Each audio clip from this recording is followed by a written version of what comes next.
nom du Père et du Fils et du Saint-Esprit. Amen. Qui que vous soyez, frères et sœurs, nous prions pour vous, pour vos familles, pour vos amis, pour vos voisins, pour vos malades, pour leur guérison, pour vos enfants, et pour qu'il y ait la paix entre vous, dans la maison, entre l'homme et la femme. Supportez-vous les uns les autres.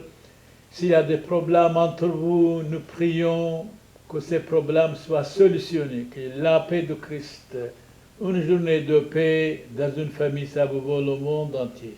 Aujourd'hui, Saint Jacques Chrysostome parle de la foi apostolique, la foi évangélique, la foi catholique, la foi en Jésus-Christ. Et Saint Paul dit comment nous pouvons avoir la foi. Saint Paul écrit aux Romains, chapitre 10, verset 17, « La foi vient par la prédication. » Il faut prêcher, il faut convertir les hommes, la société à la foi catholique, à la foi universelle, à la foi juste. La foi est la source de justice. Mais là où il n'y a pas de justice, il y a l'injustice.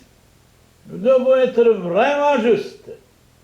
La foi est la tête de la sainteté.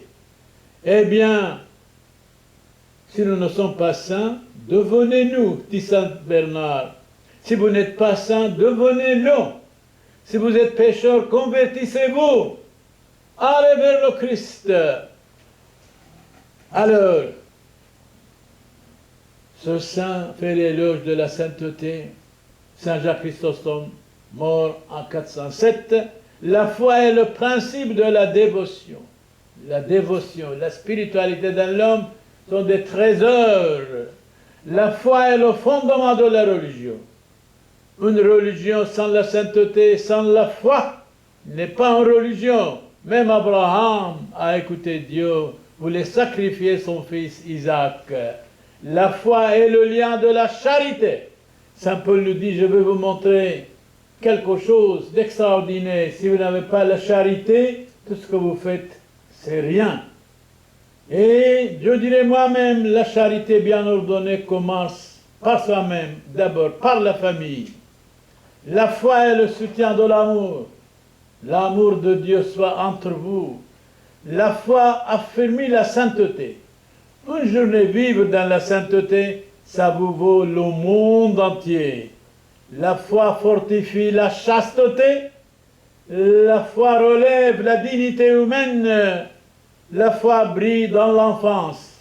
Éduquez vos enfants. Donnez la foi à vos enfants. Catéchisez vos enfants.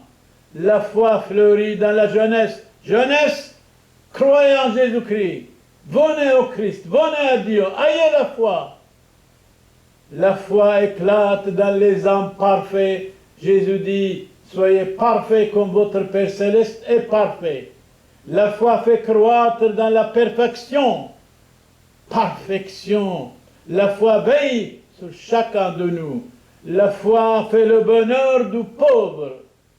Alors, le bonheur ne consiste pas de satisfaire nos bêtises, mais de les vaincre, d'être convaincu. La foi fait le bonheur du pauvre. La foi fait conserver l'amitié. L'amitié bien ordonnée, attention, doit être pour toujours. Si vous avez un ami, doit être pour toujours. Si vous lui dites quelque chose, s'il ne lui convient pas, attention, s'il est fâché, tôt ou tard, il va vous quitter, il va vous trahir. La foi fait conserver l'amitié. L'amitié en Jésus-Christ. L'amitié en Dieu. Un ami doit être comme nous-mêmes. Un ami doit être pour l'éternité. Ou bien ce n'est pas nécessaire. La foi unit les hommes, la foi, les croyances ensemble. Ayez la foi. Ayez la foi. La foi rejette. La foi ne rejette personne. Saint Jacques Chrysostome ajoute, la foi est fidèle au commandement de Dieu. Quatrième commandement de Dieu, vous les enfants, écoutez vos parents, de ne pas tuer, de ne pas voler, respectez l'autre, La foi garde les préceptes, les commandements de Dieu. Saint Jacques Chrysostome ajoute, la foi fait de nous enfants de Dieu. La foi rend amis de Jésus-Christ notre Seigneur. Ayez la foi, raison imbécile. La foi sauve. La foi vient dans la société par la foi, par la prédication, comme disait Saint Paul, chapitre 10, verset 17. Ayez la foi, raison imbécile, et vous allez être bien, vous allez être content. Saint Jacques Chrysostome, priez pour nous. Soyez bénis, frères et sœurs, qui que vous soyez. Ayez la foi. Si vous êtes incroyant, convertissez-vous. Ayez la foi en Jésus-Christ. Vous ne perdez rien du tout. Au nom du Père et du Fils et du Saint-Esprit, loué soit Jésus-Christ. Amen.